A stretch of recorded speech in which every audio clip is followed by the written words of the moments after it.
Part 17. So 6 hands at an open door, dicing for pieces of silver. There's also the Silver Valley, which is known as Silver Tal, but I couldn't find anything specific about that. Judas's betrayal of Jesus is invoked. And in Frankfurt, in St. Leonard Catholic Church, in the entrance to the side chapel is a depiction of the Last Supper by Holbein the Elder. I only remember the younger fella.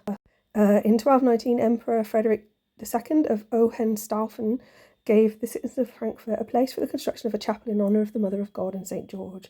In 1323, the citizens were able to acquire a relic of the holy hermit Leonard. I always like that word, acquire. So it was soon a church for pilgrims on the way to the tomb of the Apostle James in Santiago de Compostela, as was Plymouth. Plymouth being one of only 2 ports licensed for the journey. And I've got this big question mark as to why. There's several ports. Plymouth has been an important port, don't get me wrong, but if these other places had relics, Plymouth must have.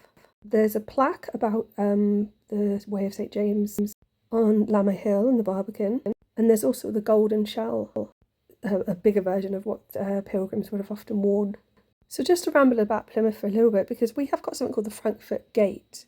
It was actually previously in a different place to where it is now. And I was thinking, well, there's lots of reference to Frankfurt in Germany. It gives me an opportunity to ramble. So it says the pig market used to be just inside the Frankfurt Gate. Pig market as in obviously selling pigs and butchers, but I always also think of goddess when I think of pigs. So it says prior to Bedford Street being developed, this had become Frankfurt Place. Outside Frankfurt Gate was the Globe Hotel, which became the Prudential Building. I'm sure I've mentioned Prudential within another poem in the Wasteland maybe. So, and the roadway to the right ran along what was called Stonehouse Lane to Stonehouse Bridge. This lane later became King Street.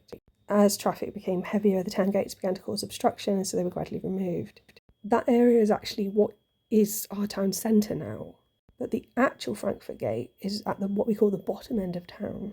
And then it goes on to say the origin of the name Frankfurt is not yet known. There's no evidence to put the suggestion that the fort at the gateway was under the command of a man named Frank. But there is a reference in Worth's calendar of the Plymouth Municipal Records to a deed which summarises Frankfurt Gatehouse newly built lately in the occupation of Thomas Gill, 1652. Thomas Gill and his whole family is very interesting, and so a later relative of his is the one that is involved with Great Western Railway and Millbay Soapworks. But I also found Gill's relative established Burke Grammar School in 1561 along with many others, including Mayor John Eliot, who is actually an ancestor of Thomas. So this on John Eliot. In 1544, when England was at war with France, Henry VIII assisted Eliot to equip 4 ships and 8 barks with which to annoy our enemies and defend our realm. Soon after his death, John Eliot leased the manor of Coudenbeek in St. Germans, first of his family to cross the Tamar.